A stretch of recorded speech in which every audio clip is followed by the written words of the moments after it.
kitabillahi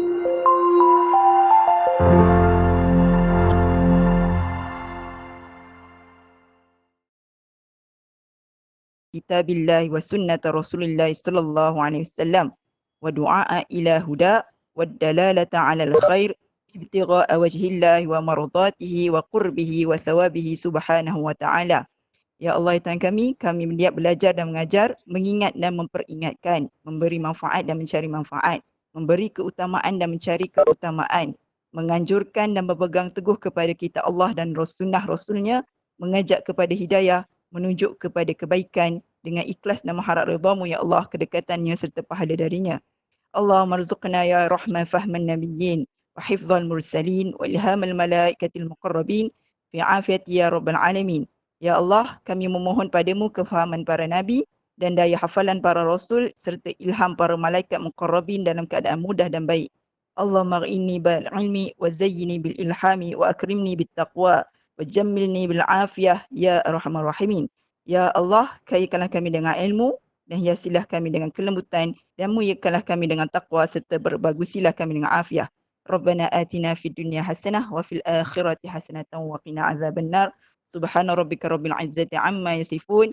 Wassalamun ala mursalin. Walhamdulillahi rabbil alamin. Ya, alhamdulillah alamin. Itu kita punya doa untuk apa?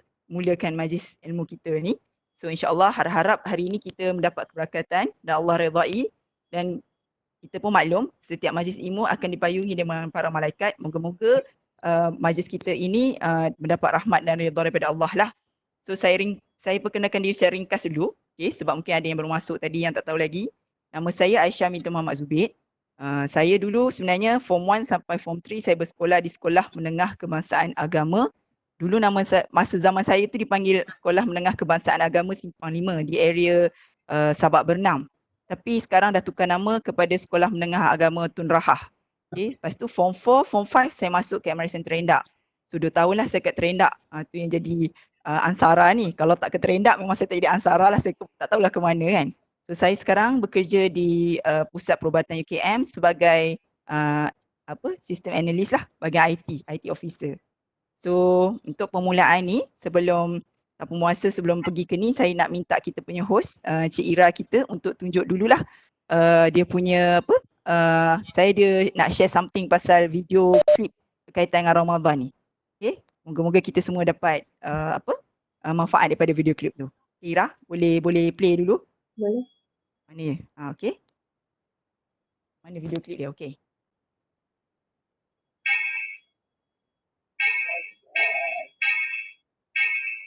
Lama. Ya, Mana Ira buka tu? Dia dah buka Saya nampak tak? Sekejap. Saya boleh Spotify problem. Saya cakap dulu. Sekejap. Cakap dulu Okay, sekejap.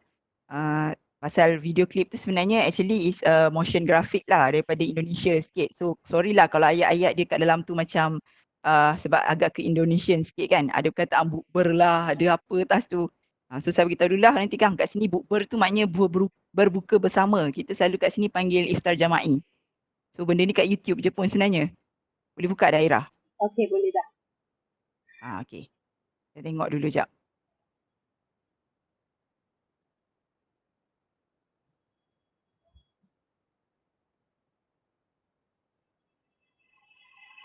Hadirin yang dirahmati oleh Allah Subhanahu wa taala. Apa yang harus kita lakukan agar Ramadan benar-benar menjadi rahmat bagi kita? Lakukan pemanasan. Hadirin, di beberapa ayat, hadirin yang dirahmati oleh Allah Subhanahu wa taala. Apa yang harus kita lakukan agar Ramadan benar-benar menjadi rahmat bagi kita? Lakukan pemanasan. Hadirin, di beberapa ayat di dalam Al-Qur'anul Karim, Allah Subhanahu wa taala menyatakan bahwa ibadah itu perlombaan. Fastabiqul khairat. Maka berlomba-lombalah dalam mengerjakan kebajikan atau ibadah. Al-Baqarah 148 misalnya. Hadirin, kalau ibadah satuannya itu adalah perlombaan, bagaimana dengan musim ibadah yang bernama Ramadan? Bagaimana dengan sebuah bulan yang isinya adalah ibadah dan berbagai macam varian ibadah ada di sana? Maka tidak heran sebagian orang mengatakan bahwa Ramadan itu ibarat olimpiadanya ahli takwa. Simpel aja deh. Ada tidak seorang atlet mengikuti olimpiade tanpa TC, tanpa pemanasan, tanpa stretching, tanpa warming up, lalu dia mendapatkan medali emas?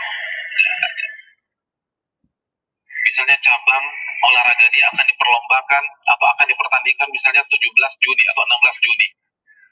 Jadi dari hari ini kerjanya makan, tidur, makan, tidur, makan, tidur, makan, tidur, makan, tidur, 16 datang ke stadion, berlomba, juara. Nggak ada cerita. Nggak ada.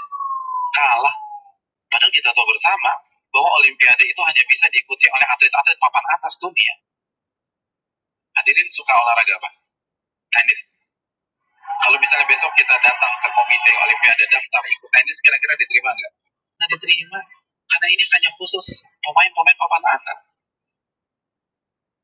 Sekarang kita tanya di diri kita, Ramadan depan mata kita. Kira-kira kita ahli tahajud papan atas bukan? Kita ahli Quran papan atas bukan? Kita ahli puasa papan atas bukan? Kita ahli infak dan sedekah papan atas bukan? Kalau bukan, lalu kita masuk Ramadan begitu saja tanpa ada pemanasan dan bermimpi bisa mendapatkan medali takwa dari Allah Subhanahu wa taala. Harus pemanasan. Dan hari-hari ini penentuannya.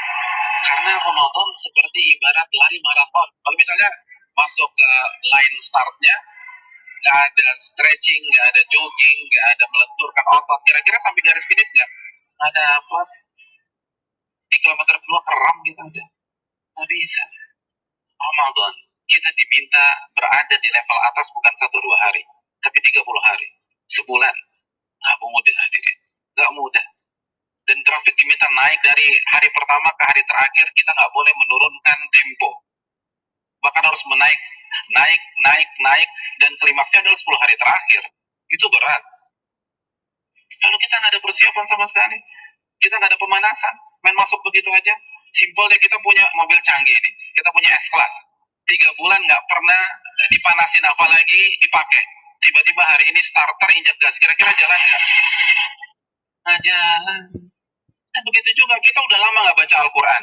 Jangankan baca, musafnya kita lupa ada di mana. Di mana musaf gue ya? Kan suka gitu tuh. Lalu satu Ramadan baca 3 juz, nggak mungkin bisa. Kalau bisa hari kedua resign lah orang kayak gitu. Nggak bisa, kayaknya gue nggak bisa nih, nggak ada bakat. Bukan nggak ada bakat, tapi Anda tidak ada pemanasan. Kalau kita bandingkan dengan ulama sudah terlambat. Para ulama dari Sya'ban, Al-Imam Al-Mulai, salah satu ulama besar, itu begitu masuk 1 Sya'ban, libur. Tokonya ditutup 2 bulan, buka lagi Syawal. Sibuk apa? Sibuk pemanasan. Masuk TC, baca Quran, tingkatkan tempo Qiyamul Lail, perbanyak puasa Ramadan. Makanya nggak heran, para ulama terdahulu 3 hari khatam, 3 hari khatam, 3 hari khatam, 3 hari khatam. Utsman sehari khatam, sehari khatam, sehari khatam. Karena pemanasan, nggak bisa begitu aja. Harus ada pemanasan. Paling nggak kita nggak kaget ketika satu Ramadan. Nggak bisa, tantangan Ramadan itu besar. Dan semakin ke puncak, semakin besar tantangannya. Karena kan bukan hanya Allah aja yang kasih promo. Mall kasih promo. Barang-barang branded kasih promo. Semua kasih promo. Pecah konsentrasi kita. Belum lagi acara Ramadan itu padat. Belum bukber. Bukber teman-teman SMP kita ketemunya di mana? Ramadan. Terus teman-teman SMA dulu, Ramadan lagi. Lalu kampus dulu, Ramadan. Terus teman-teman BEM, Ramadan. Lalu teman-teman kantor, Ramadan lagi. Kalau kantornya 1, kantornya 5, Ramadan, Ramadan, Ramadan, Ramadan. Jadi bisa isinya tuh bukber semua tuh. Iya, isinya bukber. Dan kalau ketemu teman SMP kan nggak bisa 5-10 menit. Akhirnya taraweh lewat, Isya di rumah, kan gitu kan. Iya. Dan terkadang banyak yang nggak sholat maghrib. Nah itu mainnya halus gitu loh. Hati-hati hadirin sekalian. Ramadan berat. Dan terbukti loh, fenomena tahunan di mayoritas masjid. Jadi setiap lewat malam itu kan selalu mengalami apa? Kemajuan terus kan, safnya maju lagi, maju lagi, maju lagi, maju lagi, maju lagi. Nanti anti klimaks ya sholat subuh pas lebaran tinggal imam sama si muadzin udah. Yang lain sibuk mudik, ada yang fitting baju lebaran dan seterusnya. Udah lupa naik konsentrasi. Hadirin yang dirahmati oleh Allah SWT, pemanasan ini penting. Semua pasti harus pemanasan, nggak ada yang nggak ada pemanasan. Jadi terlambat, Anda semangat ibadah satu Ramadan itu terlambat. Anda harus semangat ibadah dari sekarang. Kalau memang ingin meet and greet kita dengan Ramadan berjalan sukses, kita harus pemanasan dari sekarang. Harus pemanasan.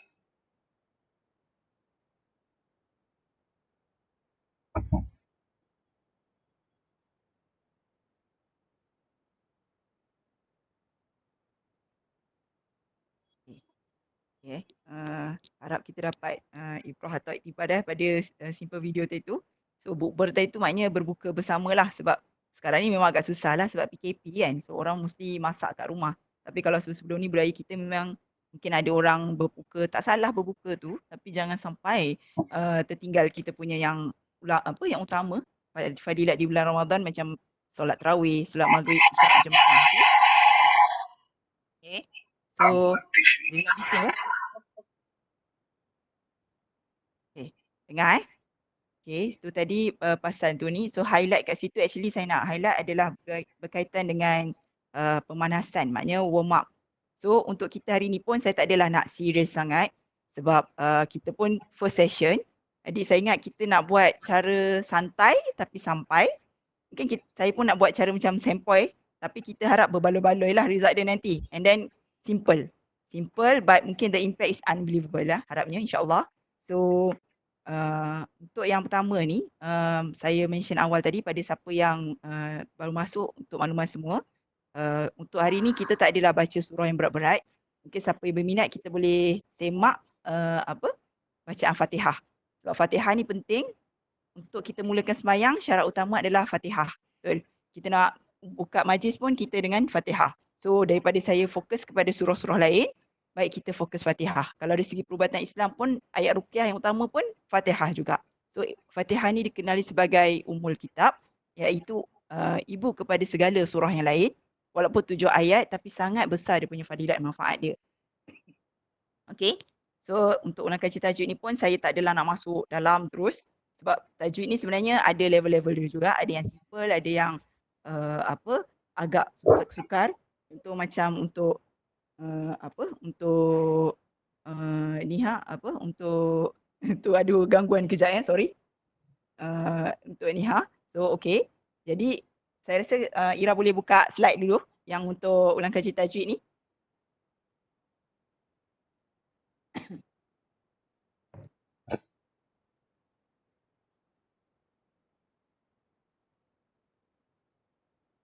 Okey Kak, nampak? Tak nampak apa-apa pun. Asal nampak tak? Orang lain nampak tak? Nampak tak slide dia? Nampak slide tak? Nampak slide kosong, Ira. Oh ya ke? Sekejap Cuba tekan something dulu. Nampak tak slide dia?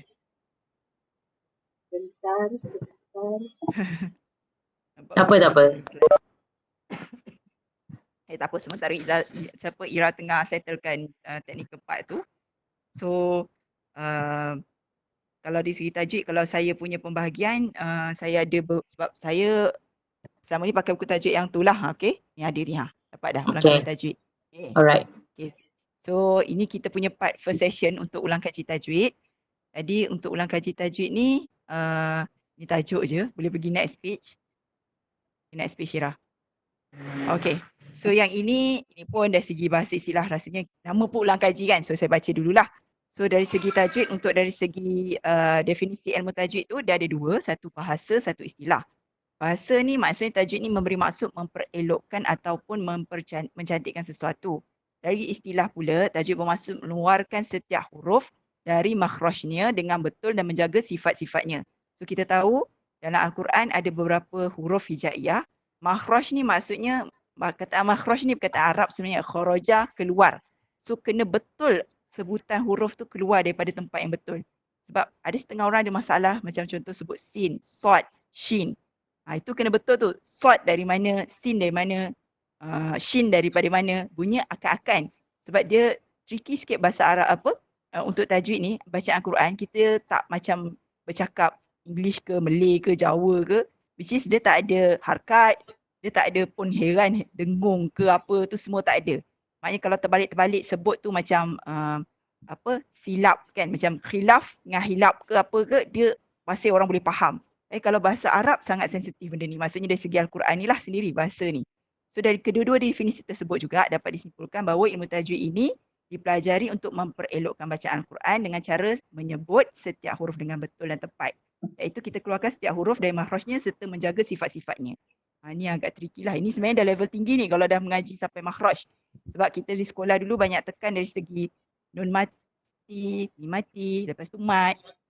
Okey, makhraj huruf ni saya rasa level sekolah tak berapa tekan. Saya sendiri pun belajar sifat huruf ni beberapa tahun lepas sebab dengan tujuan memang nak memperbaiki ni kan. So benda ni pun kita cuba praktikkan lah. So saya cuba kongsilah nanti mana yang saya tahulah. Bukannya terror sangat pun. Mungkin di kalangan kita yang ramai-ramai ni pun saya open kalau kata ada sesiapa yang ada ilmu lain untuk share, dialu-alukan. Bukan maksud saya je lah yang betul kat sini kan. Dan kita tahu pun tajwid ni, ilmu ni adalah fardu ain kita untuk mengamalkan. Belajar fardu kifayah. Okay? Belajar ilmu tajwid fardu kifayah, tapi untuk beramal dengan tajwid ketika membaca Quran adalah fardu ain. So sebenarnya berdosa kalau mengaji tidak mengamalkan tajwid. Jadi walaupun tadi kita tahu hukum awal, belajar ilmu tajwid adalah fardu kifayah. Okay? Tapi bila kita nak baca, tak tahu nak guna tajwid, jadi fardu ain kan. Jadi mau tak mau memang kita dipaksa untuk belajar juga sebenarnya. Okay, so kita cubalah secara yang mungkin. Okay, next page. Okay, ini biasa, kesalahan-kesalahan biasa kita dalam baca Al-Quran. So dalam tajwid ni dia pecah kepada dua lah. Lahnu jali dengan lahnu khafi. Lahnu ni perkataan daripada kesalahan. Jali ni besar, kesalahan yang sangat besar. Contoh kalau kita tertukar huruf ataupun baris. Sama ada ubah makna ataupun tidak. Jadi hukumnya haram lagi berdosa. Contohlah, kita ambil perkataan let's say macam okay, ada surah An-Nisa ada perkataan ar-rijalu qawwamuna 'ala nisa. Ar-rijal, ra jim alif lam. Ar-rijal tu maksudnya lelaki. Tapi kita salah letak baris. Kita kata rijlun qawwamuna 'ala nisa. Rijlun tu maksud dari bahasa Arab adalah kaki. So takkan maksud ke sudah lari dah. Maknanya lelaki adalah pemimpin ke atas kaum wanita. Tapi kita tukar perkataan rijal tadi kepada rijlun maknanya kaki. So adakah kaki itu pemimpin wanita? Kita nak kakikan siapa ni kan? So kat situ maksud dah lari dan memang kat situ berdosa. Itu dari segi baris. Dari segi huruf pun. Huruf macam kataan qalbun, qaf. Qalbun bermaksud jantung, hati. Kita tukar pula mengaji nak cepat, mamai ke sahur lepas sahur ke apa, kita baca kalbun, nipis. Kalbun kat situ maksud dah anjing. Jauh beza hati dan anjing tu kan. So kat situ sifat huruf tu dah lari, kaf dan qaf. Dan satu lagi macam Al-Quran ni, siratal ladzi, sad, sirat. Kita baca sirat, sin. Itu dah jadi rotan dah. Sirat ni kalau tak saya rotan maksud dia. Sirat tu tunjukkanlah kami jalan. Laluan lah, titian yang lurus kan. So itu antara benda-benda yang kita kena jagalah lahnu jali. Ini yang kedua, kalau orang yang berilmu, dan kita kat sini insyaAllah yang di Ansara saya yakin semua dah tahu tajwid. So nama pun dia sebaik ulang kaji. Cuma mungkin nak revise balik lah. Kita kat sini mungkin banyak lahnu kahfi, kesalahan tersembunyi. Sama ada kita sedar atau tak, kita ingat. Jadi kesalahan kat sini biasanya mungkin kita terlupa benda tu nak didengungkan, nak bagi sifat mat yang sepatutnya, dari segi harakat dia, panjang dia, hukum kat situ, dan sifat huruf lah. Tapi benda-benda ni biasanya dia tak mengubah makna. Okay? Contoh macam sirat dengan sirat tadi sebenarnya mengubah juga makna. Tapi mungkin ada setengah orang memang tak dinafikan. Saya pernah handle. Dia memang sangat bermasalah nak baca huruf sad, sin dan shin. So masa kita tadarus tu, bila dia baca tu memang berpusing lah kat situ. Sad, sin dengan shin tu. Sebab dia punya sifat huruf pun dekat-dekat. Jadi dia baca satu ayat and then ayat bawah dia semua berkait dengan tu. So memang dia praktis dia punya mulut lah sebenarnya. Okay. So yang ini saya cakap tadi macam sirat dengan sirat tu memang ada beza. Jadi tapi ada setengah orang kita pun tak boleh nafikan. Kadang-kadang sebabkan faktor umur ataupun kesihatan dia. Okay. Mungkin kadang-kadang gigi patah pun sebenarnya boleh jadi hilang juga tau sifat bunyi kadang. Sebab angin tu tak cukup. Okay. Jadi bunyi tu macam pelik sikit kadang. Itu kita kat sini yang penting bagi saya pahala atau dosa Allah yang bagi. Okay. Jadi yang penting effort dia kita tengok. Sebab dalam bab mengaji ni, kita bukannya, memang Allah kata pun, Nabi pun dah bagi tahu kalau kita mengaji, betul kita punya bacaan, okay, kita akan dapat pahala sebab pahala tu Allah kira based on huruf. Bukannya satu kalimah atau satu surah tu kan. Jadi kalau alif lam mim tu je dah 30 dah bajikan. Satu huruf tu 10 kebajikan. Jadi kalau kata pasal mengaji ni, maknanya kita banyak akan membaca tu. Ya, kalau orang yang jenis membaca merangkak-rangkak, lagi pahala dia banyak. Sebab apa? Allah akan balas satu effort dia tu satu lagi. Kesusahan dia mengaji secara merangkak-rangkak tu akan lebih lagi pahala dia sebenarnya berbanding orang yang pandai.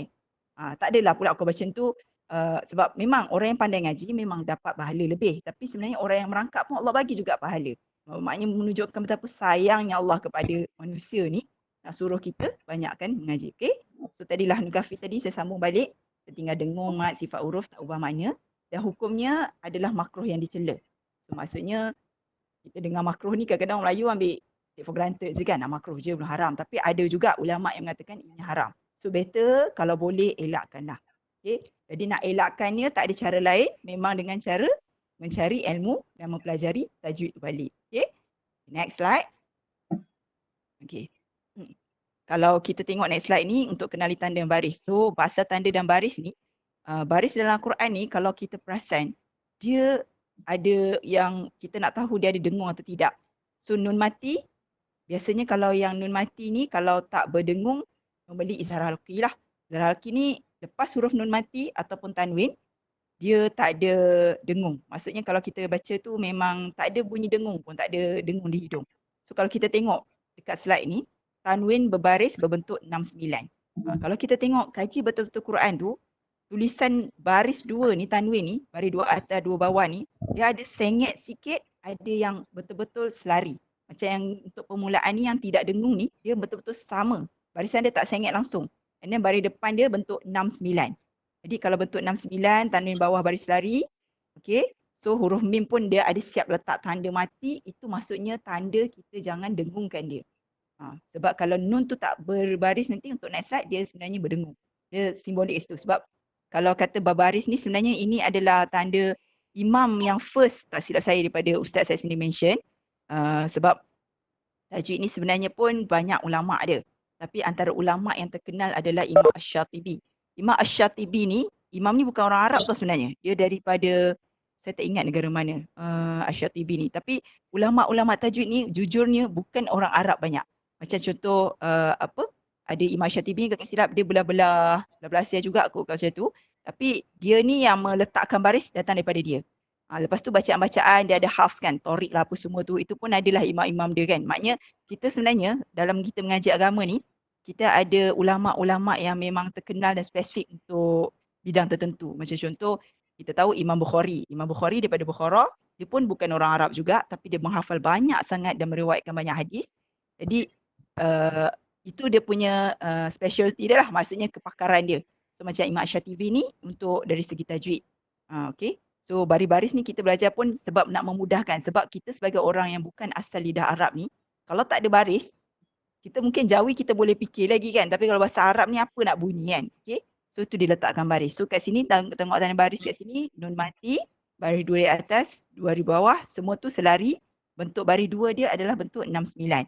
And then untuk mim mati, huruf mim bertanda sukun, ini adalah izhar syafawi. Maknanya mim ni pun tak dengung.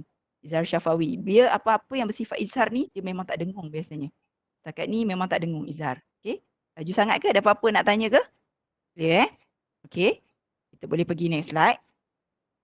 Next slide untuk tanda baris yang dengung pula. Okay. Bila pergi baris yang berdengung ni, okay. Bila untuk baris yang berdengung, dia ada banyak hukum nun mati kat situ. So yang utama dia ikhfa dan idgham lah. So ikhfa dan idgham ni dari segi huruf dia memang berbeza. Ikhfa lagi banyak daripada idgham. Cara dengung dia pun seakan-akan. Dengung ni pun ada level-level dia juga. So itu sebenarnya part dah tinggi tu. Sebab bila nak masuk dengung dia ada menyentuh sikit sifat huruf. So macam saya cakap tadi pada awal, bagi saya untuk permulaan saya touch ni untuk part yang level agak simple dulu. Sebab untuk tajwid yang nun mati, mim mati, ini level-level skor rendah yang basic orang akan tunjuk dulu lah. Masuk level tinggi sikit, dia dah ke mana huruf mat. Mat pula ada 13-14 mat macam tu kan. Mat fara'i tu banyak. Mat asli satu je, satu alif waw ya. Lepas tu belakang dia tu banyaklah mat-mat. And then paling tinggi sebenarnya sifat huruf. Itu paling antara yang paling sukar lah. So kita tengok balik yang untuk tanda dengung, nun mati, ikhfa dan idgham. So kalau tengok beza, perasan tak? Tadi tanda dengung, kalau yang tanda yang tidak dengung, nun dia ada baris mati. Tapi yang ini kita tengok nun dia tidak bertanda. So bila nun dia tak bertanda, tanwin baris pun tak selari. Maksudnya macam tadi baris atas 2 dia tu sama dia punya barisan. Ini macam sengit kalau perasan. Baris 2 di atas, baris 2 di bawah. And then dia punya huruf baris depan tadi bentuk 6-9. Kali ni bentuk dia 9-9. Okay. Ini tanda lah semua benda-benda yang kalau kita jumpa tanwin macam ni, ini maknanya kita kena dengungkan bacaan tu. Mungkin ada di kalangan kita tak sedar. Okay, siapa yang perasan benda ni, alhamdulillah lah. Ini just revise balik. Tapi kalau yang tak perasan, inilah dia basic yang utama. Al-Quran sendiri, baris dia tu sendiri dah tunjuk dah. Tanda nak dengung ke tak dengung sebenarnya. Okay, kita nampak macam sama je kan. Tapi sebenarnya ada sengit sikit semua. So ini pun, biasanya saya untuk ajar anak saya sendiri pun, saya guna format ni lah. Maknanya nak ajar budak tu dengung ke tak, dia tengok dia punya tanwin, baris 2 tu, sengit ke ataupun selari. Selari automatik memang tak dengung. Okay, maknanya kita akan tengok huruf selepasnya jugalah. Tapi biasanya tanda baris tu dah mengajar dia nak predict dia dengung ke tidak. Okay? So ini untuk huruf ikhfa dan idgham. Ini dari segi hukum nun mati nantilah. Untuk yang iqlab, okay, kalau iqlab, nun dia automatik atas tu memang ada tanda mim kecil ke atas tu. Mim kecil. Kalau tanwin dia pun dia ada letak mim. Mim ba'di macam tu. Kalau tengok dalam Quran ke apa, macam tu, dia memang ada mim kecil. So mana-mana yang ada mim kecil ni, normally memang iqlab. Iqlab ni syarat utama dia simple je. Nun mati bertemu ba.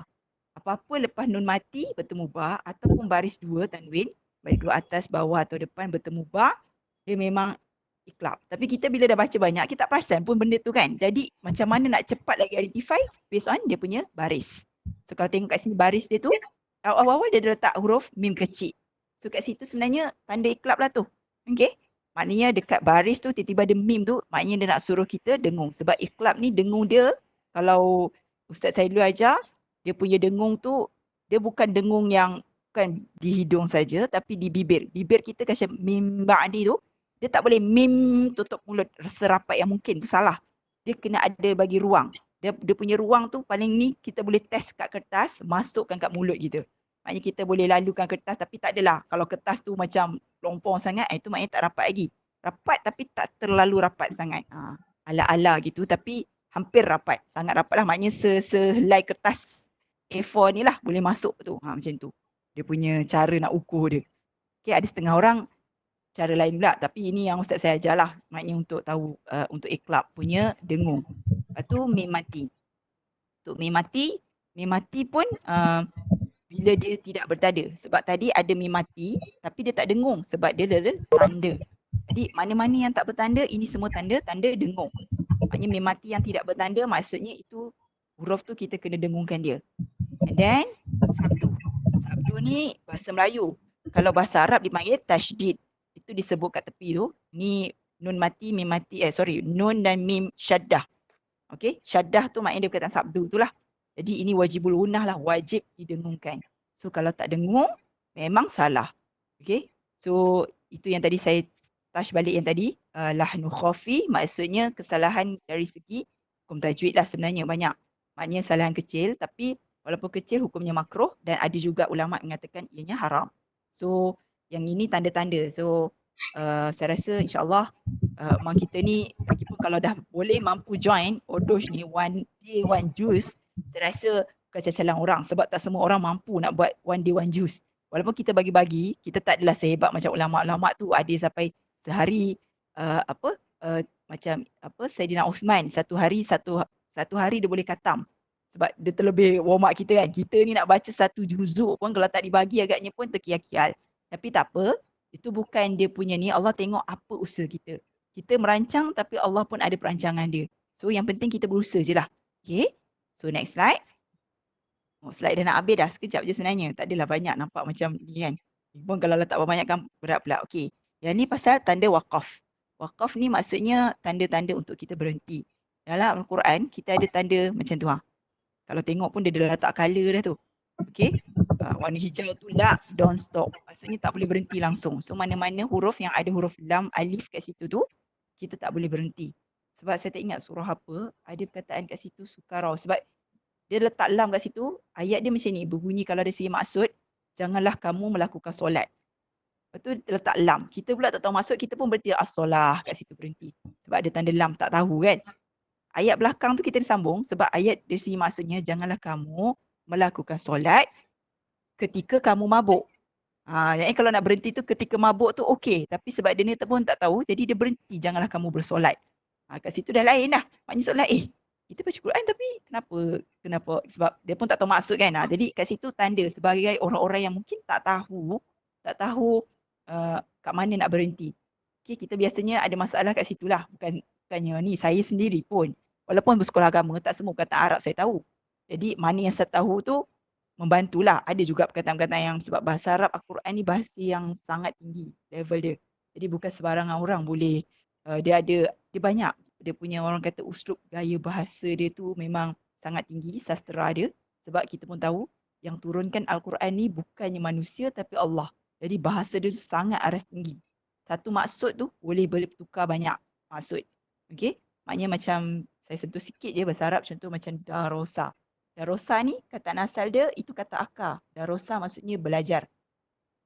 Tapi bila kita tambah mim kat depan, mudarris. Mudarris ni maksudnya orang yang mengajar. Jadi kat situ dia kata asal belajar dia mudarris. Jadi orang yang mengajar. Biasa mudarris ni guru lah. So madrasah tempat belajar. Itu maksud madrasah tu sekolah. Jadi satu perkataan dia tukar je dah jadi lain dah. Itu unik bahasa Arab. Okay. So macam nama sajadah. Sajad dan sajad. Sajadah tu sebenarnya sajad tu sebenarnya sajadah artinya sujud.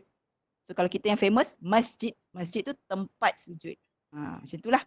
Kalau kita kat sini yang famous sajadah tu sujud and then sajadah tempat kita nak letak untuk sujud tu lah sajadah. So dia bahasa Arab tu macam tu. Dia bila kata akar tu ada berkait dengan yang lain. Macam tu.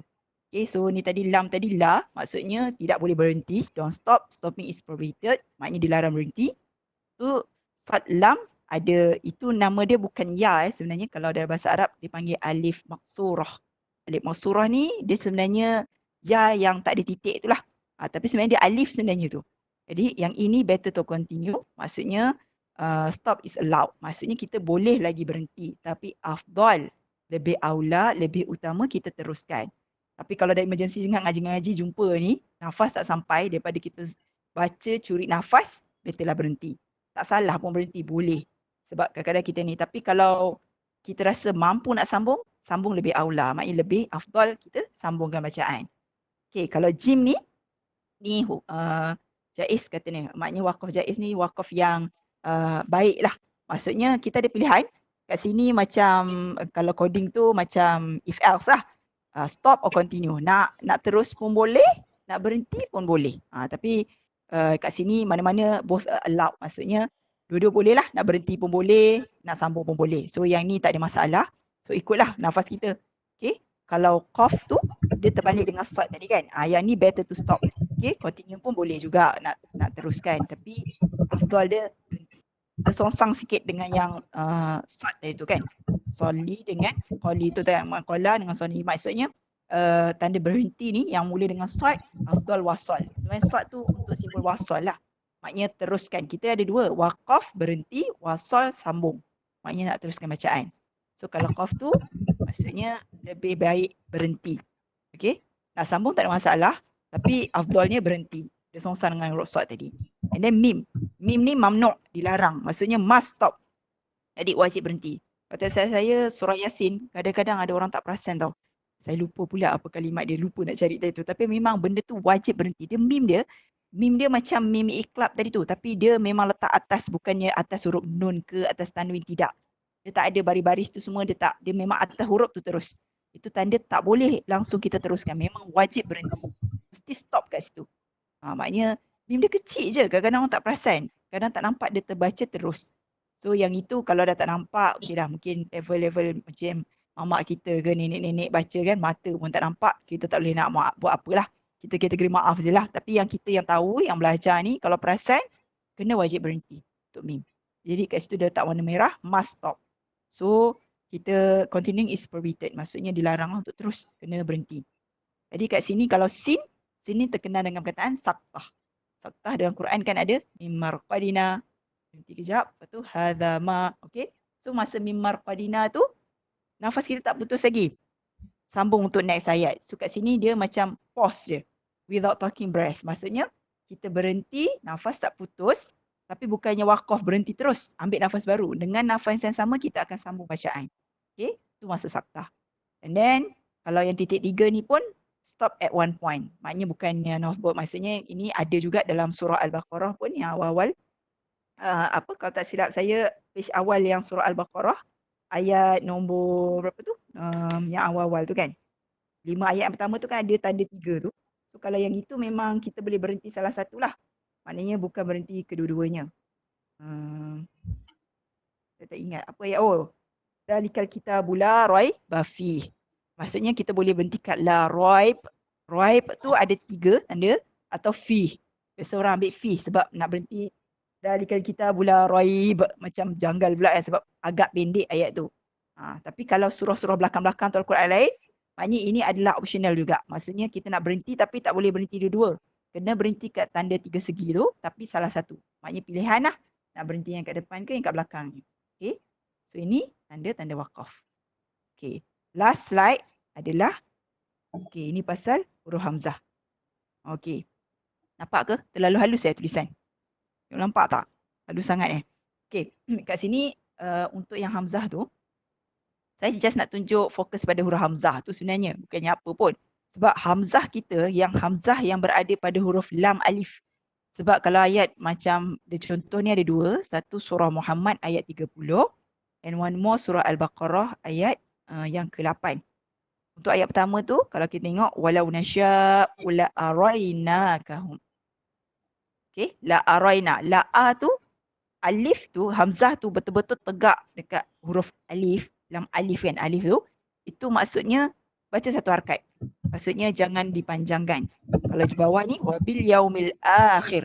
Akhir tu hamzah tu diletak di tengah-tengah sikit sebenarnya. Kalau perasan kedudukan hamzah tu, kadang-kadang orang tak perasan benda ni. Dia baca hamzah tu pendek. Sebenarnya hamzah ni pun, bila dia hamzah, sebab hamzah ni, kita tahu sifat dia, normally dia tak ada rumah. Dia akan menumpang di rumah orang lain. Contoh macam ni lah, lam alif tu. Lam alif, dia ada 2 kedudukan hamzah. Sama ada betul-betul di atas huruf alif, ataupun dia lari ke tengah sikit. Maknanya antara lam dengan alif tu, dia di tengah-tengah. Kalau hamzah di tengah-tengah macam ayat kedua Al-Baqarah, siapa yang ada Quran boleh tengok lah. Al-Baqarah ayat 8. Saya baca sikit ayat 8 ni. Ayat yang bermula dengan perkataan wa minan nas. Siapa yang ada Quran boleh tengok lah. Ayat nombor 8, page 3. Surah Al-Baqarah, page 3, ayat nombor 8. Wa minan nasi man yaqulu amanna billahi wa bil yaumil akhir. Kataan akhir dia tu, hamzah dia tu, kalau perasan, dia bukannya exactly di atas huruf alif. Dia di tengah-tengah. Maknanya lam dengan alif. Tengah-tengah. So yang ini kena baca 2 harakat sebenarnya. Bukan 1 harakat. Kat situ. Bacaan dia kena 2 harakat actually kat sini. So tengok. Kat dalam kita punya slide ni pun dia tulis panjangkan bacaan pada hamzah dengan 2 harakat. Mungkin sesiapa yang masa ni tak perasan, yang baru tahu untuk hari ni, ini antara ilmu penting yang saya nak share lah. Sebab saya terfikir nak share benda ni, nampak kecil je kan. Tapi impact dia besar sebenarnya. Sebab masa saya join kelas tajwid hari tu, saya tanya soalan dengan Ustaz. Bila saya tanya, banyak muka student dalam kelas tu yang macam student-student kelas orang tua kan. Jadi macam, wah selama ni tak perasan hamzah rupanya dia beza dekat dalam alif tu. Macam tu. Jadi Ustaz mau cakap, bagus soalan kamu ni. Sebab memang kadang-kadang orang tak perasan. So benda ni walaupun kecil, saya tadilah macam saya cakap, siapa yang tahu Alhamdulillah. Yang tak tahu mungkin ini saya harap satu ilmu baru dan kita boleh amalkan. Okay, wabil akhir. Kata akhir tu, tak semua akhir tu Muslim memang banyaknya berkata akhir ni biasanya macam akhirat, akhir kan. Maksud dalam Quran tu lah. Jadi ada perkataan-perkataan macam kata tadi yang ayat first tadi. Walau nasya'u la araina. La araina tu, itu memang 1 harakat. Kat bawah tu 2 harakat.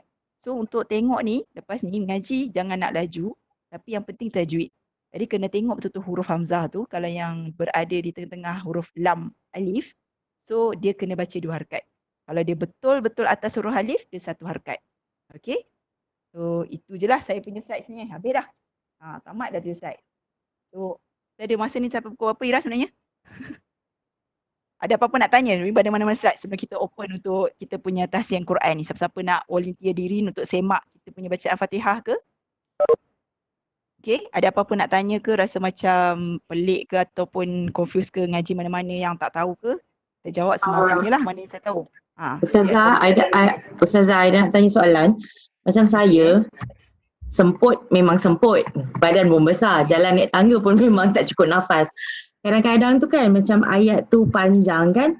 Especially yang bahagian yang huruf lam alif tu, Aida memang kadang-kadang macam tak sampai. dia memang tersekat kat situ, so ada macam terberhenti. Boleh ulang balik kan sikit, lepas tu habiskan ayat tu. Oh, okey.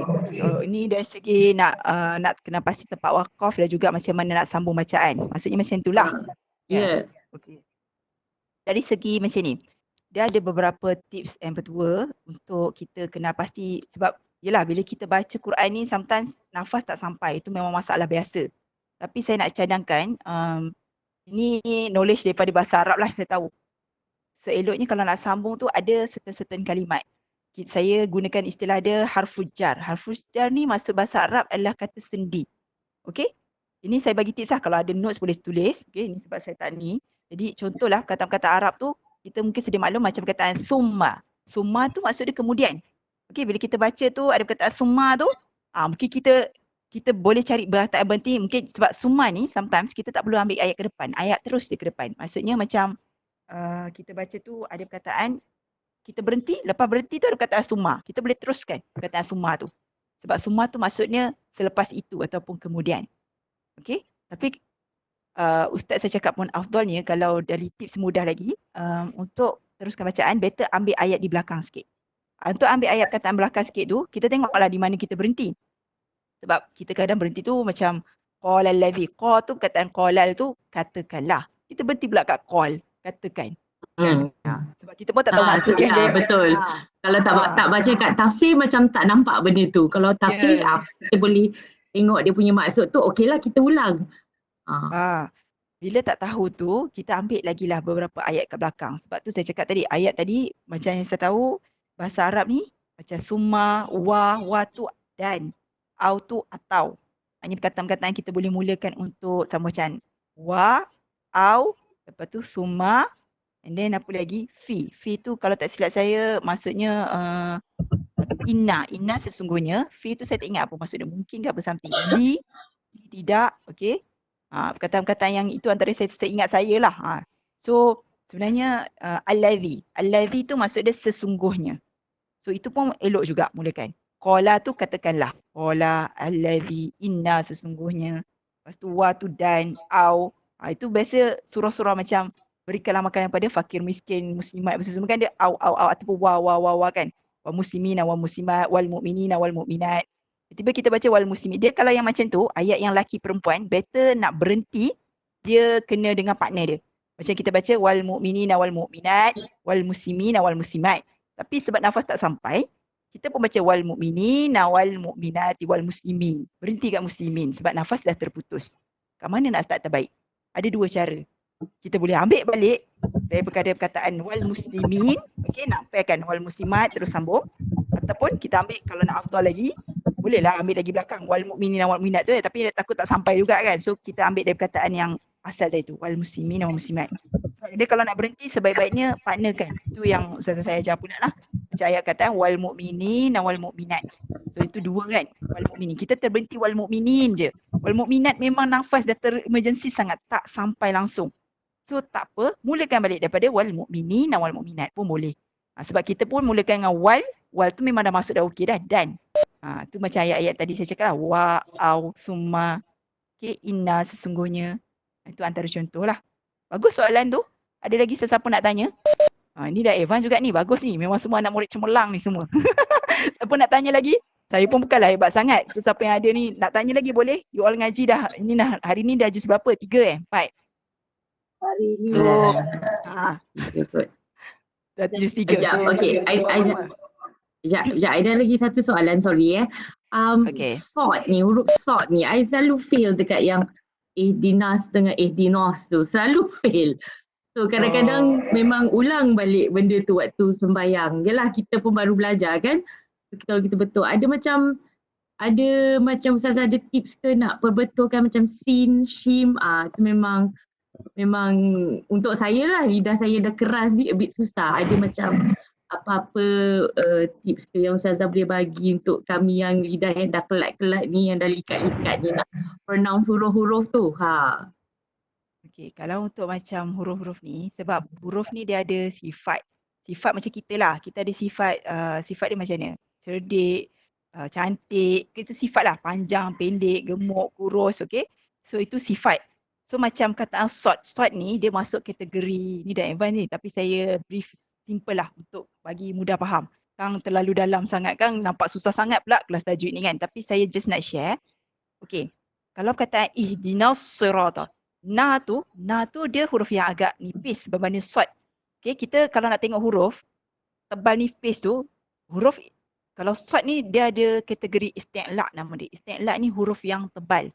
Okey, ada 7 kata saya huruf tebal, antaranya sad, qaf, okey, ihdinas sirat. Okey, Ira dah buka dah. Okey, bagus dah buka Fatihah ni. Ihdinas siratal mustaqim. Okey, kataan sad, ta. Dua-dua tu tebal. Ini memang kategori huruf isti'la. Bila kata tebal, kita kena angkat sikit lidah kita. Okey? Angkat lidah, bukannya kena muncung sebenarnya. Tidak, lidah tu kedudukannya kena betul. Okey?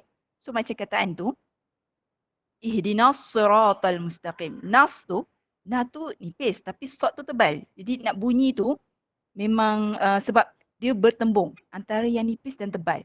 Nun tu huruf di hujung gigi sebenarnya. Kita punya lidah dia sebut nun kan. Na, ni, nu. Kalau kita test na. Na tu kita punya lidah kat mana sebenarnya? Lidah akan kena gigi sikit kan. Na. Tapi sod kita kena angkat lidah kita. So bila ihdinas sirata. Bila ada orang ada masalah dengan huruf sod, sin dan shin, dia memang ada problem benda ni. Sebab dia nak sebut, dia jadi border-border pula antara sin dan huruf sod. Dia macam ada perkataan surah Muqaddam ada, fawasatwana bihi. Fawasatwana. Kadang-kadang orang punya fawasatana. Terus sod tu. Tersalah tu. Fawasatwana. Sebab dia sin sebenarnya. Jadi dia tak meraihkan huruf sin tu. Dia terus bunyi fawasatana bihi. Jadi tebal terus. Ataupun terlalu nipis. Fawasatana bihi. Dah nipis pula. Ta tu jadi ta. Sebab dia bertembung. Sin nipis, huruf yang nipis lah sebutan dia. Sat, ta tebal. Dia nak bunyi jadi fawasat. Sebenarnya bukan fawasat, dia fawasat. Sa, lepas tu ta. Ini memang kena praktis lah. Okay, macam ihdinas sirata. Nas-sirata. Sebab benda ni, tajwid ni satu lagi kelebihan kita sebab online ni agak susah. Dia ada satu konsep dipanggil musyafahah. Musyafahah ni maksudnya kita kena berjumpa guru, bibir ke bibir. Maknanya kena tengok mulut tu guru tu macam mana. Tak adalah bibir saya ni bagus sangat pun dia punya sebutan. Tapi kalau nasira tu, okay, Ira boleh fokus kat muka saya tak? Buka balik yang ke ni saya punya muka tu. Saya nak tunjuk sikit bibir. Okay. Macam nasira. Na nipis. Nasir. So kan. Nasira tu macam fawasapa. Sapa nabihi. Fawasapa. Ni, sad ni dia kena lidah tu terangkat sebenarnya. Kena angkat sikit lidah. Dia bukan macam kita macam apa? Bila kita istighfar. Astaghfirullahalazim. Zim tu kan. Kita pun muncung sebenarnya. Astaghfirullahalazim. Buat tu, dia lidah kita angkat. Sifat isti'la ni kita kena angkatkan lidah. Lidah kita ni di belakang ni kena angkat. Kita lidah ada dua. Yang dekat dengan gini, ni dekat depan ni. Ini actually is dia punya hujung lidah. Ini bukan pangkal pangkal yang dekat dengan tekak. Itu pangkal. So kita lidah ni pun ada 3. Yang dekat dengan gigi ni adalah dia punya hujung lidah. Tengah-tengah sebelum nak ke pangkal tu tengah lidah lah. Belakang sekali ada mahala tekak itu pangkal lidah. So macam ihdinas sirat. Nasiratal. Okay. Ihdinas siratal ladzi. Okay. Tak apa. Untuk Pak Aida, soalan yang sangat bagus. Benda ni pun mungkin bagus sebab Fatihah ni memang semua orang kena amalkan. Kalau tak betul ni. So kalau sesiapa lepas ada kesempatan ni, mungkin dapat jumpa Ustazah mana ke, okay? Boleh belajar macam mana dengan cara yang betul secara sebutan yang ni. Sebab benda tu basic sebenarnya. Saya rasa mungkin Pak Aida rasa susah sebab sebelum ni kalau ngaji memang ada masalah ke huruf shin, sad dan juga ni ke macam mana? Ke sebenarnya boleh je sebenarnya? Ataupun kadang-kadang dia terkehel sikit? Tak, dia bila dah belajar tu dia ada kesedaran sikit lah macam tu. So bila macam betul ke salah ke macam tu. Tapi saya try lah improvekan. Memang betul lah Ustazah cakap tadi memang kena praktis sebab bila belajar dengan Ustaz lagilah garang. So memang kena marah lah selalu. Tapi tak apalah, saya ambil pendekatan kita nak belajar kan sebab macam surah Al-Fatihah ni benda yang penting hari-hari kita baca kan. Sebab yang lain baca apa-apa surah yang simple kan, surah Ikhlas apa untuk surah, tapi Al-Fatihah ni satu benda yang wajib. Jadi saya ambil positif lah, belajar je lah sampai betul insyaAllah. Okay. So, okey, itu untuk urut Ustaz. Harap menjawablah soalan. Minta maaf lah kalau jawapan tu agak kurang ni kan. So, ada apa-apa lagi ke? Nak tanya ke nak ni? You all ngaji-ngaji dah apa, 3 juz ni. Hari ni masuk 3 juz. 3 ke 4 ni? Antara 3 atau 4 juz ni. So, hari ni baru nak masuk 3 kan? Masuk 3 juz. Ke 3, 4 kan? Daripada malam, you all start daripada 1 Ramadan Kita start Bukannya malam tarawih tu tak start lagi kan? belum. Kita juz ketiga lah sebenarnya. Okey, hari 3. Okey. So maknanya you all start betul-betul 1 Ramadan lah. Sebab kita tarawih tu sebenarnya Ramadan, dia uniknya bulan Islam ni dia kira lepas maghrib. Dia tak sama dengan lepas maghrib tu dia dah jatuh hari seterusnya. Macam kita hari tu kan tarawih, kita buat hari, kita puasa kan Jumaat. Tapi tarawih kita buat bukan Jumaat. Kita buat hari Khamis malam. Lepas maghrib. Jadi sebenarnya kalau ikutkan, kalau betul-betul rules dia, sebenarnya juz 1 tu start baca yang tu lah. Tapi tak apalah. Yang penting kita start je. Jangan tak start langsung. Okay. So ada apa-apa lagi nak tanya? Apa-apa yang saya boleh bantu? Saya ada soalan. Siapa nak tanya? Soalan lah. Okay. Tadi yang lam alif hamzah tu, Al-Baqarah ayat 8 tu, kalau kita Sekejap, siapa yang bercakap ni? saya Sorry, sekejap, saya tak jumpa. Sorry, gambar keluar pula. Gambar terkeluar. Oh, terkeluar tak. Siapa nama yang tanya ni? Saya Ira yang tanya Ustazah. Oh, Ira. Okay, Ira. Okay, gambar tak keluar. Okay. Kenapa Ira? Nak tanya pasal lam alif tadi? Lam alif tadi, lam alif hamzah tadi. Kalau dalam tafsir Ustazah, dia tak ada hamzah. Dia letak macam apa, tanda salib macam 2 harakat lah, tapi kita tahu lah bacaan dia tu 2 harakat. Kalau dalam ini bukanlah soalan kot, tak tahu dah nak cakap ni apa. Tapi kalau dalam Quran, proper Quran yang bukan tafsir, dia memang ada hamzah. Macam mana? Ada Quran lain Quran contoh macam mana? Macam surah apa yang dia tak ada hamzah dia? Memang lam dia tu memang tak ada hamzah ke atau macam mana? Ya, saya cuba tadi ada Kak Jia, dia bagi screenshot. Sekejap. Saya cuba download. Dekat dalam ni memang tak ada.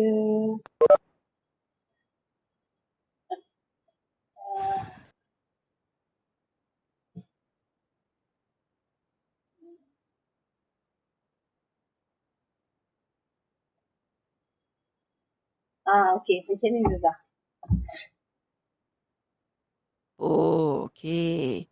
Ni ayat 8 dia memang tak ada hamzah Okey. Terus je wal yaumil akhir. Ni Quran apa ni? Memang Quran dia memang macam gini saya teringat bila Kebanyakan yang tafsir Quran yang perkata macam ni memang macam tu lah. Yang saya check lah dengan beberapa Quran yang ada dengan saya ni. Kalau compare dengan Quran biasa yang memang full Quran dia ada hamzah. Okey. Saya tegas balik, jangan risau pasal hamzah tu. Sebab hamzah tu sebenarnya guideline je. Kalau macam ni, sedar atau tidak, dia sebenarnya dah memudahkan sebab dia terletak tanda calik tu kan. Maksudnya kita dah tahu kat situ by default mesti 2 harakat. Sebab kalau kita tak letak tanda baris macam tu, maksudnya kat sini dia mengubah sikit lah. Dia mengubah dari segi huruf dan juga baris.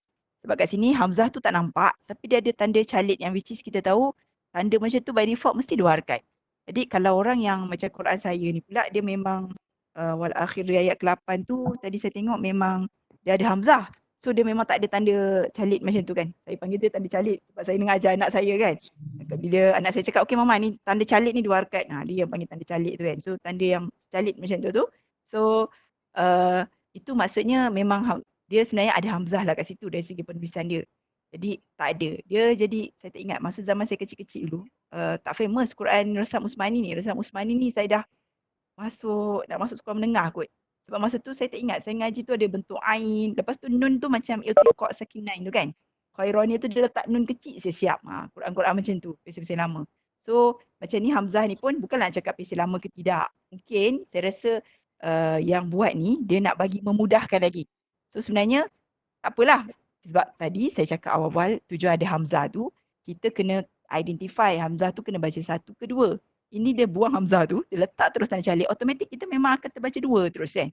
Dan maksud dia akhir tu memang akhir jugalah sama. So saya rasa tak ada masalah benda tu. Dia just a guideline. Cuma saya cakap sesiapa yang tak ada tanda macam tu, dia kena tengok dulu hamzah tu. Nak baca satu harakat ke dua harakat. Tapi kalau macam kes ni, automatik dah tak payah fikir dah. Kita pun tak tahu kat situ ada hamzah sebenarnya. Kalau saya tak cakap ni, mungkin ada orang tak tahu kan, situ ada hamzah. Sebab dah tengok ada calik tu, automatik kita tahu, sini memang kena baca dua harakat lah, apa nak pening-pening lagi kan. So itu je lah saya punya jawapan. Maknanya, tak ada isu kat situ bagi saya, Quran tu. Sebab yang penting saya sebut pasal hamzah tadi tu, kita nak kena tahu dia satu ke dua harakat. Itu je.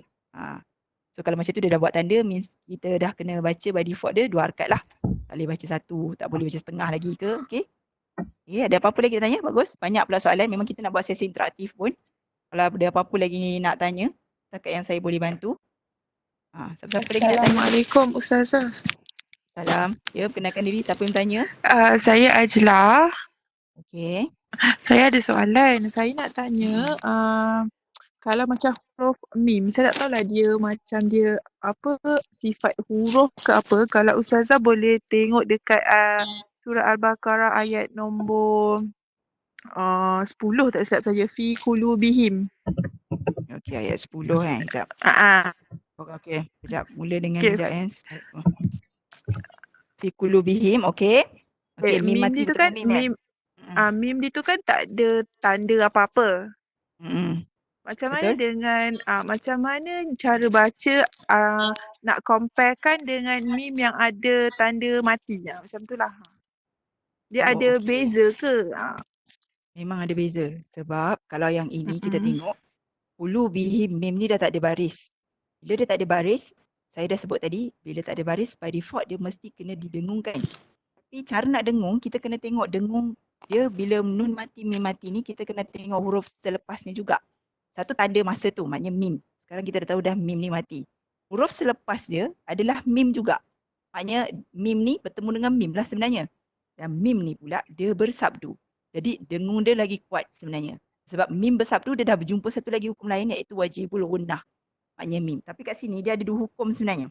Satu mim mati bertemu mim adalah sebab dia sama huruf idgham mutamasilan. Memang sama sifat dia. Sebab idgham ni banyak. Kalau yang mim mati ni mutajanisan lah, mutaqarriban lah. Yang ni betul-betul sama. Mim bertemu mim. Maknanya mutamasilan. Memang sifat mim dengan mim sama. Maknanya kat sini kita kena baca dengung fi qulubihim maradun fazada. Tengok kalau perasan maradun ni pun ini kategori dengung. Kat sini dah lain pula ni ikhfa. Dengung ikhfa dengan idgham agak lain. Sebab okey. Kalau qulubihim mim mati bertemu mim. Kat sini mim ni kuat dia punya dengungan sebab mim mati and then sabdu selepas tu. Bila sabdu mim tu pun dengung juga. Jadi dengung ni kalau ikut ustazah saya dia ada 3 level. Atas, tengah, di hujung. So macam qulubihim maradun. Dia sebenarnya baris stil kat sini lah. Okay? Dia biasanya kalau yang sampai ke atas ni, dengung yang kuat ni huruf fa dan qaf. Biasanya huruf ifa, nun mati bertemu dengan fa ataupun qaf. Memang sampai sini kita punya nak tarik dengung. Macam yang depan tu. Maradun fazada. Maradun. Dia dah kita akan terasa dengung tu. Bukan kat sini lagi dah. Naik sikit kat sini. Sampai ke atas sini. Okay? Sekarang boleh sampai sini. Maradun fazada. Dia dah masuk sini. So kalau macam bihim, him ni kat sini. Sebab dengung ni agak susah saya nak ajar untuk online ni sebenarnya. Sebab kalau kita musyafahah, kita depan berdepan, maknanya saya boleh tengok bunyi dengung tu, kita boleh evaluate dia sebenarnya dengung kat mana sebenarnya. Sebab dengung kalau terlebih dengung, dia tak sedap juga bunyinya. Sebab kalau kita dengar orang mengaji, bunyi tu macam sengau sangat.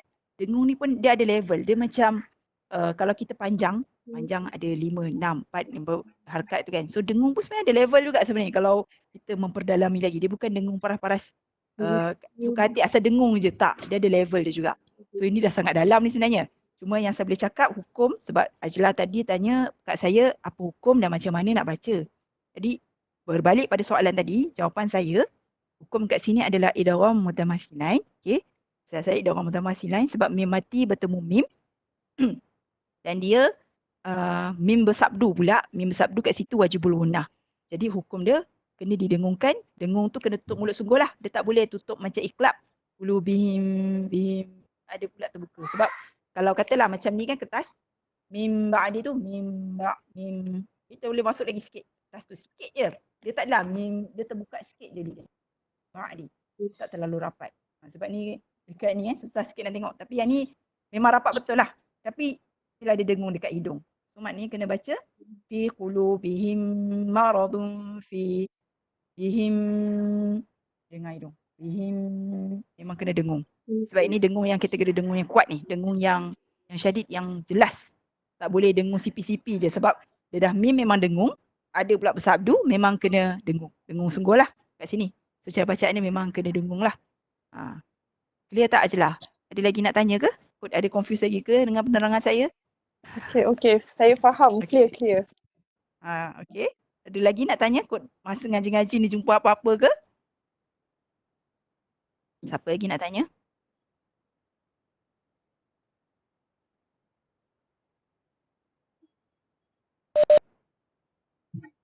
Kalau tak ada maybe boleh hadiah siapa-siapa yang nak baca Fatihah ke Ustazah?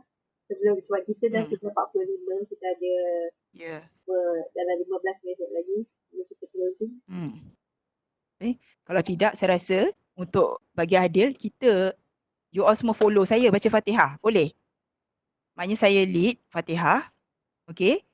Try ikut. Saya cuba dengar macam mana pula. Boleh ke? Boleh ke baca serentak semua? Kena seseorang. Terpulang lah sebab ini online kan. Kalau kita kat kelas biasa, kita boleh Tok Guru seorang, yang lain follow. So, masa yang lain semua baca, Tok Guru boleh dengar apa benda yang sebutan tu berdengung terlebih ke apa. Tapi ni saya tak sure. Kalau tak, kita boleh buat maybe Ustazah boleh kita dapat siapa nak volunteer untuk kelas pertama ni. Maybe boleh seorang volunteer. Ustazah check kita lain try siapa Aida buka pentas, siapa nak volunteer ni. Sila siapa yang nak volunteer untuk saya siapa sembang bacaan Fatihah. Aida lah, nak dengar Aida baca. Tak ada nanti. Dah assign dah sebenarnya. Siapa yang tukang saya assign tadi, saya dah PM tepi dia. Sila munculkan diri. Ya Dina. Okey Dina, come. Dina try baca. Boleh, insyaAllah boleh. Come Dina. Assalamualaikum. Sila. Salam Allah. Sila. Fatihah Okay, kita dengar Qur'an hari kita ni. Fatihah. Okay, sila. Tak apa. Silakan. Bismillahirrahmanirrahim. Sampai habis. Kejap. Cuba ni balik, saya tak berapa nak clear lah. Bunyi kalau ulang balik. Bismillahirrahmanirrahim. Terus. Alhamdulillahi Rabbil Alamin. Ar-Rahmanir-Rahim. Maliki yaumiddin. Ma tu macam terlebih harkat je. Ulang balik ma tu. 2 harkat je. Maliki yaumiddin. Ulang ma. Maliki yaumiddin.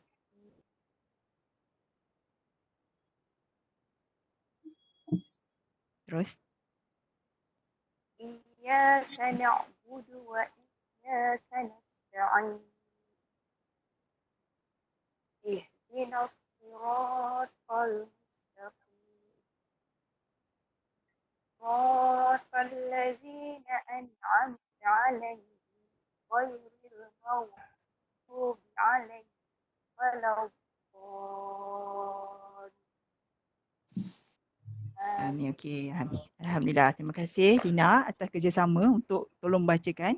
So untuk perkataan Dina ni ada beberapa lah yang saya rasa nak cadangkan untuk tambah baik. Iaitu macam contoh. Okey. Kita tahu untuk kita tengok bismillah. Bismillah dia so far saya rasa tak ada masalah. Tapi mungkin sebab ni audio juga. Jadi saya tak berapa nak dengar sangat dia punya ni kan. Sifat huruf dia tu sebenarnya. Bila baca Fatihah ni saya nak tengok sifat huruf tu. Macam mana pembaca tu baca. Itu perkataan Bismillahirrahmanirrahim. Bis tu kena clear. Bis. Dia punya sin dia tu. Bukan sampai tersembur-sembur bis macam tu. Tidak. Tapi orang dengar tu kalau tengok imam-imam atau ni, diorang kadang bismillah diorang tak baca. Sebab dia ada mazhab dia orang sendiri, ada sir. Maknanya diorang kena baca sebelum. Tapi bis tu ba dan sin. Ba tu sifat huruf, ada sifat di sini sin. Sin tu sifat dia berangin antaranya. So bismillahirrahmanirrahim. Hirrah. Hir. Hir tu ha.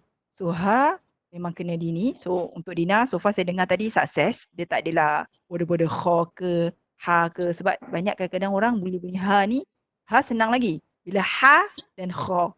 Itu bukan orang lain, mak saya sendiri. Mak saya sampai sekarang dia duduk latih ha, ha. Ha, ha. Sebab ha kan kita tahu orang panggil ha pedas. Dia agak nipis.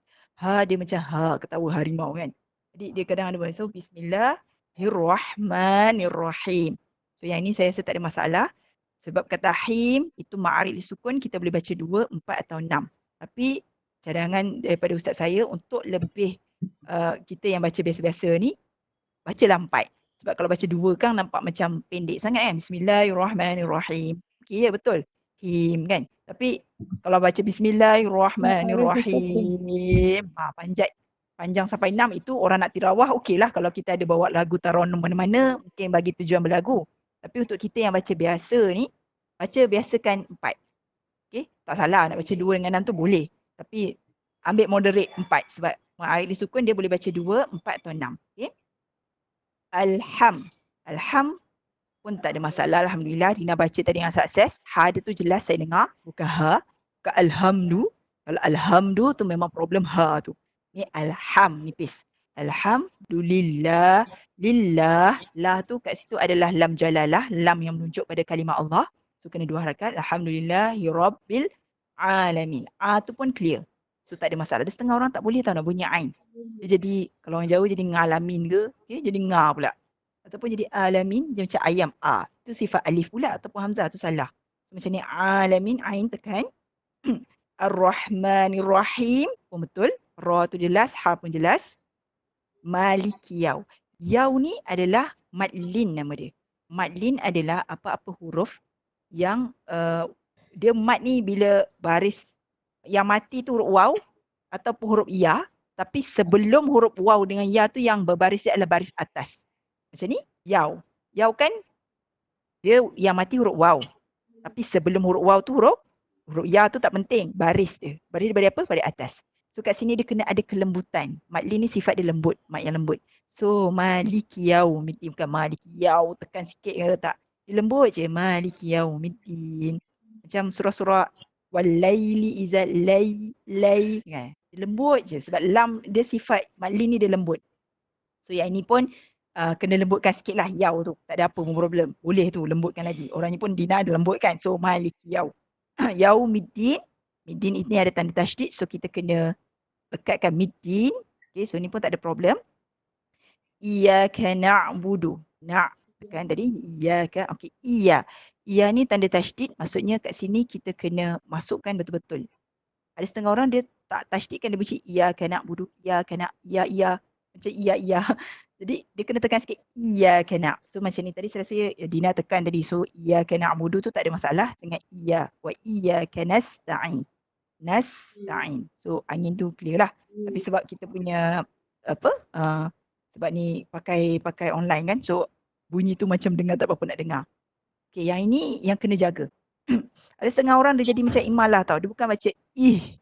Kita kena ingat, saya selalu kalau budak-budak mengaji, saya ada juga ajar anak jiran, kadang-kadang ada anak saya sendiri. Tapi anak saya memang kena ni, memang so far Alhamdulillah. Orang baca dinas So bila tu memang confirm salah. Saya panggil baca tu macam imalah, dia kena lencong pula. Sebenarnya kita kena ingat, kenapa kena bunyi alif di bawah i, bukan alif di bawah a. Kalau alif bawah a, mati ngah jadilah pula, bukan dia ihdinas siratal. Ni sort tadi tu lah yang tricky sikit. So yang ini pun saya rasa Dina tak ada problem tadi. Siratal mustaqim. Mus tu mulut kita kena nipiskan. Dia macam senyum sikit. Mustaqim. Okay? Tak boleh lah sira mus. Itu dia macam sort nanti kan. Dia tak bunyi sort. Bunyi angin tapi dia jadi tebal, muncung. Dia tak boleh jadi macam mulut itik. Mustaqim sudah. Dia senyum kan. Mustaqim. Siratal. Ta tu kena angkat lidah. Talladhi. Siratalladhi. Di tu make sure kita punya ujung lidah kita digigit. Di nipis. Dia huruf yang di hujung-hujung tu alladhi. Okey. Di tu sama juga astaghfirullahalazim. Zim tu Bukannya zim, serius macam tu. Dia kena hujung gigi juga. Dia nipis. Dia beza sebut allazi. Zi yang tu macam zai. Ni kita zal. Bila zal dia kena di hujung lidah. Allazi nipiskan. Allazi. Okay, yang ni pun tak ada problem. Tapi saya just nak bagi tahu masalah-masalah biasalah orang baca an'am tu. Dia kadang-kadang dia terlebih macam ni ya. Saya pernah dengar ada makcik baca an'am tu. Dia ada bunyi pula kat situ tu. Dia bunyi kat situ. Jadi bunyi dia macam buruk lah. An'am tu tak boleh. Dia an'am tu. Satu-satu. An'am tu. Jadi bunyi ini sifat huruf juga sebenarnya. Apa sifat huruf dia? Saya lupa juga. Dia ada sifat yang macam apa? Saya tak ingat. Deadlin Umar. Nun ain ni dia memang kena ada macam lengkuk yang ada. Dia tak boleh serius sangat. An'am tu. Jadi je ain tu tak tekan. Dia kena ada tekanan. An'am tu.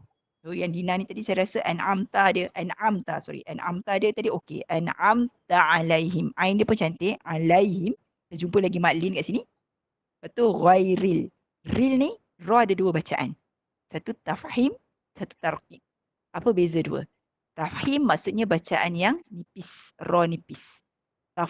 Tarqiq maksudnya tarqiq yang nipis, tafhim yang tebal. Okey? Itu terbalik. Saya tak ingat tarqiq dan tafhim. Ada siapa ingat tak? Tafhim dan tarqiq. Saya rasa tafhim yang nipis, tarqiq yang tebal. Kita salah satulah macam tu. So, kalau yang ni boleh cakap ghairil ni, ra yang nipis lah. Kita baca yang nipis. Tak boleh ghairil. Okay, dia kena nipiskan. Sebab ra baris bawah. Okay, satu lagi kita jumpa huruf isti'la. Maghtu ghain. Huruf ghain ni adalah masuk kategori yang tebal. Alaihim waladdad. La tu. Waladdallin. Kat sini Fatihah ni sendiri ada beberapa huruf isti'la. Huruf yang tebal. Dia ada 7 huruf. Antara yang saya ingat huruf ta, sad, dad, zad. Lepas tu huruf qaf, huruf kha. Kata silap saya. Dengan ghain. Okay, ghain. Huruf ghain pun huruf yang tebal. So macam yang untuk yang last ni waladdallin tu kan. Waladdall. Okay, ini adalah mad lazim. Ini mad dah advance dah ni. Sebab mad lazim maksudnya mad yang berbaris bila dia bersabdu. So maksudnya bila kita jumpa tanda mad yang panjang, okay, dan bertemu pula sabdu, dia mad lazim ada dua. Mad lazim kalimi, mad lazim harfi. Nak bezakan dua tu, lazim, dia dua-dua sama nama mad lazim. Kalimi adalah kalimah, harfi adalah huruf. So dalam kes ni dia bukan huruf. Huruf macam kita cuba alif, lam, mim, ta, sin, mim. Macam tu kan, itu huruf, harfu. So ini adalah kalimah. So waladdall. Dia nak sambung tu, berapa harkat sepatutnya? 6 harkat. Okay, waladdall. Itu pun ambil 2 harkat, baru lin. Okay, dia tak ada waladdallin terus. Dia ada sambung sikit. Sebab dia jadi susah kat sini kadang-kadang, waladdallin ni. Satu sebab ayat yang hujung ni, ayat ke-7 ni dia panjang. Okay, kalau ikut yang afdal dia sebenarnya, kalau ikut ustaz saya lah, dia kata baca ayat afdal ikutkan alaihim ni tak payah berhenti. Sebab bila kita berhenti, kita sebenarnya jadi 8 ayat tu. Sebab bismillah dah kira 1 ayat. Kan, yang lain kan berhenti ikut kita punya tutik. Okay, ikut dia punya ni. Sampai siratal ladzina an'am. Okay, ihdinas siratal mustaqim. Tu dah 6. Bila kita siratal ladzina an'amta alaihim, berhenti tu. Lepas tu sambung. Seolah-olah macam 8. Tapi bagi saya, itu pandangan sebab ulama' banyak. Mazhab banyak pandangan dia. Tapi kalau dah tak mampu nak sambung juga daripada semput, baik kita berhenti macam biasalah. Itu pun boleh diterima, okey? Cuma waladdallin tadi pun tak ada masalah. So saya rasa overall untuk Dina punya bacaan, alhamdulillah, bolehlah dijadikan contoh. Okey? Tak ada problem yang besar sangatlah. So alhamdulillah. Bukannya antara sebenarnya bukanlah bila kata nak cari orang yang baca teruk pula. Tidak. Sebenarnya teruk ataupun baik bacaan, kita akan belajar dari situ. Cuma kalau ada something orang yang baca dia teruk, maksudnya kat situ kita orang lain pun boleh belajar lah. Segitu je. Bukanlah pula saya lepas ni nak minta cari orang yang teruk pula baca. Tidak. So tak apa. Saya rasa kita ada level kita masing-masing. Ada Allah bagi ilmu memang untuk belajar yang sebab Allah bagi ilmu tu pun pada masing-masing. Ada orang memang ada dapat ilmu pada macam saya, mungkin saya ada knowledge lah dari segi tajwid ni. Ada orang rezeki dia suara sedap pula. Okay, taronum. Okay. Tapi mungkin tajwid dia kurang sikit. Masing-masing, kelebihan masing-masing. So itu je lah. Ada lagi masa pun dah ni ke Ira? Macam ya? Ada apa-apa ni lagi? Ada soalan last siapa-siapa apa? Ambil tu boleh tak semua orang enable you all punya kamera nak screenshot. Lepas tu senyum tunjuk muka. Tak apa, sampai tu Ustazah boleh cakap. Ada soalan lain ke? Siapa-siapa? Ustazah nak tanya yang pasal yang 6 harkat tu. Okey. Boleh kenalkan diri ke siapa yang tu? Seri. Seri. Okey. Nak tanya pasal yang 6 harkat tu macam mana pembahagian 6 tu sebab dia ada sabdu kat situ sekali. Jadi adakah 4 dekat sabdu tu 2 ataupun 6 sabdu terus dah berhenti 6 tu sebelum sabdu? Oh ni untuk kataan mana? Yang waladhalin tadi tu ke? Mana-mana yang Macam tu? 6 harkat, yang mana-mana 6 harkat lah. Yang mana-mana nama Sebab kat. biasanya kalau kita tengah baca ada ayat yang panjang tu, lepas kita kat tengah-tengah tu kena baca 6 harkat. Lepas tu 6 harkat tu macam mana? Saya paksa jugalah supaya sampai. Tapi saya tak tahu nak pembahagian 6 tu. Adakah 4, lepas tu sebelum sabdu. Biasanya ada sabdu kan? Lepas tu kat sabdu tu berhenti kejap, ada ambil 2 ke ataupun terus 6. Sebelum sabdu tu dah berhenti 6, lepas tu terus ambil yang abjad selepas tu. Okay, okey. Soalan yang bagus. Ini biasanya bunyi yang 6. Yang 6 kalau ada hujung tak ada masalah. Sebab kita 6 ni banyak. Macam Ma'al Sukun pun tadi saya cakap boleh baca 2, 4, 6. Contohlah macam Bismillahirrahmanirrahim. Nak baca 6 kan? Tak ada masalah sebab dia dah kat ujung. Tapi bila dia di tengah, kita kena bagi-bagi kan? Jadi kat sini yang kita nak tengok. Contoh kita bagi Al-Baqarah. Alif, lam. Lam tu. Alif, lam. Kat sini dia bagian dia macam ni. Sebut lam tu 6 harkat. Nak sampai la tu sebelum tu. Lam. Tu 2 harkat. Lepas tu mim. Nampak tak? Alif. Kita biasa je tak? Alif, lam.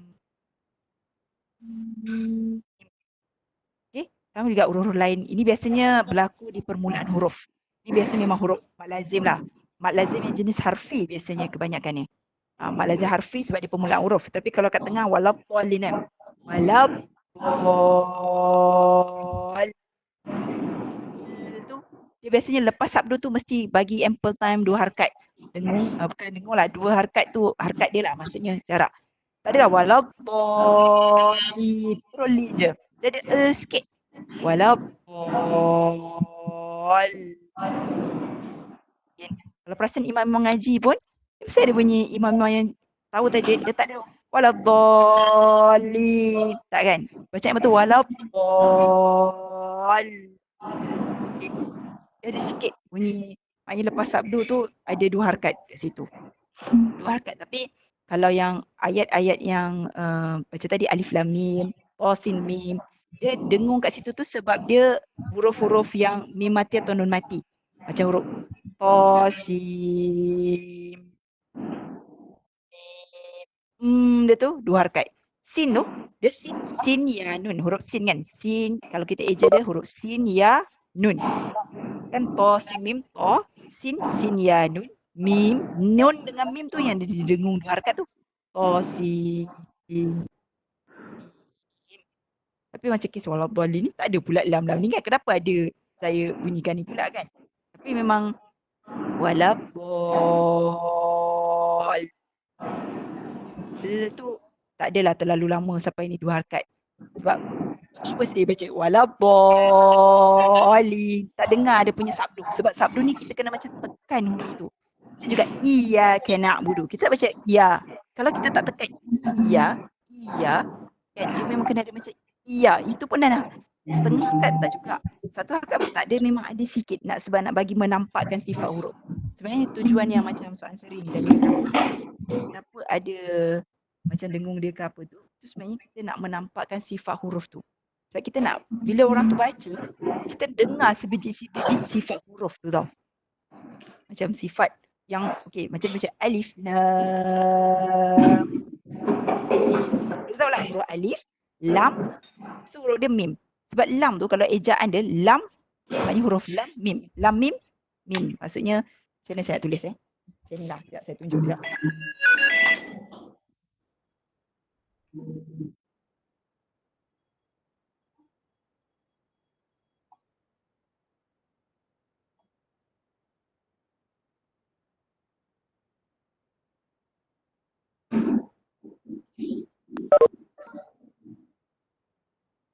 Okey, nampak tak ni? Dia tak? Okey, alif lam mim ni. Nampak tak? Alif lam. Lam ni yang saya sekejap. Okey. Dia sebenarnya nak tekankan yang kat sini lah. Okey. Nampak Lam, mim dengan mim. Mim, lam, mim. Harkat tu sebenarnya nak tunjuk mim. Sama juga macam tosim mim tadi kan? Tosim, yang tosim mim atas ni. Macam buruk pula. Tosim mim. Nampak Tin dengan mim. Nun mati bertemu mim. Itu yang dia dengung kat situ tu. Itu sebenarnya. Maknanya kat situ dua harkat tu sebenarnya dia nak menampakkan sifat huruf nun dan sifat huruf mim. Macam kes yang bawah alif lam mim tadi, mim lah. Mim dengan mim. Mim dengan mim memang kuat dengung dia. Itu sebenarnya untuk kenapa dari segi soalan serius tu tadi nak tahu beza kan. Itu sebenarnya memang kena praktis, kena lah. Kena tengok hukum mat lazim. Ada lagi soalan ke? Ada apa-apa nak tanya? Sebelum ni dah pukul 12 dah. Semua ada komen masing, dah ada yang nak siap masak berbuka ke pukul 12? Okey, ada apa-apa lagi? Bagus, banyak soalan. Saya menjawab mana yang saya tahulah. Setakat yang saya tahu. Okey, nak tanya apa? Hailin baru nampak muka. Kawan masa kat ni juga baru nampak. Nanti ngaji apa-apa nak tanya. Lagi sila.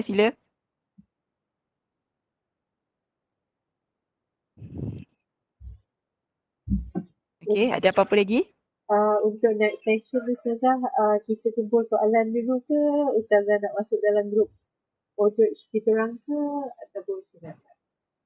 Oh, untuk ni sebab banyak soalan maknanya saya kena masuk dalam grup Odoch lah. Maknanya semua boleh tanya kat situ Terpulang. Maknanya saya kena dimasukkan dalam grup Odoch tu lah. Cuma saya cakap awal-awal untuk itu bukan saya tak berminat untuk join Odoch tu apa tidak.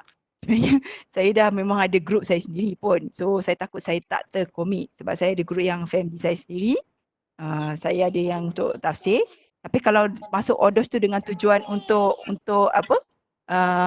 menjawab soalan-soalan tajwid, okey, saya okey je kalau nak masukkan. Maknanya kat situ boleh tanya, maknanya kat sini sesi kalau nak tanya untuk lebih clear lah kot, maknanya dari segi sifat huruf tu sendiri. Okay, macam tu ke? Pulanglah. Saya okey je.